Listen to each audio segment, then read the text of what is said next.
In this week's Parsha, the Torah tells us that we're going to come to the land of Israel, and when we arrive in the land, there's going to be a special mitzvah to do, a special commandment to be fulfilled, and that commandment will be bringing the first fruits to Jerusalem.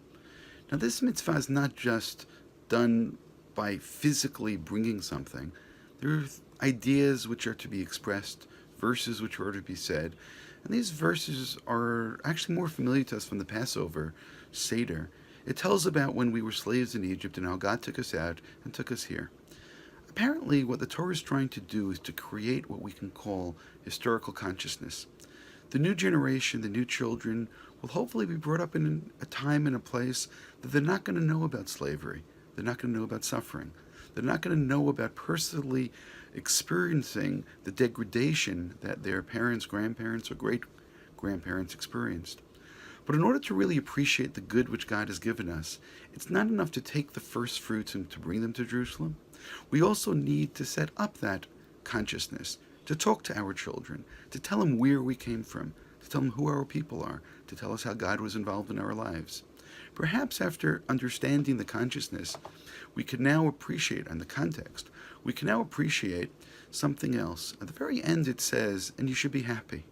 It's such an interesting thing the Torah should tell us, be happy. Advise us to be happy, command us to be happy. How can you command happiness? How can you even advise happiness? But this is not just an accident. Later on in this parsha, we're going to find that there are a number of either we can call curses or ramifications of our collective misbehavior. And one of the things it says, which is perhaps most surprising, that all of these things are going to befall us and all these things are going to happen to us if we do not serve God with happiness. And again, happiness there jumps out at the page. So apparently it's more than just an emotion. It's something else. Kabbalistically, I want to point out one of the great Kabbalists, the Arizal, Rav Yitzhak Luria, told one of his students, Chaim Vital, that the greatness that he achieved and all the mystical knowledge and understanding he got to was because he understood how to serve God out of happiness. Every one of us can fulfill a commandment. The question is, does that commandment that we fulfill affect or impact our relationship with God, and does it affect us? Does it bring us to feel this happiness? And it's so easy not to be happy. It's so easy to look at our lives and say, well, others have more than us. Others perhaps have more things, collected more things. And I want to pause here and make an observation. We live in a generation that we are blessed. We have more goods, we have more comfort than any other generation in history. And nonetheless, we also seem to have more depression than other generations had. What happened? We seem not to focus on what we have. We seem to focus on what we don't have. And this malady goes all the way back to the Garden of Eden. We were able to eat from every single tree of the field, and we focus on the one tree that we can't have.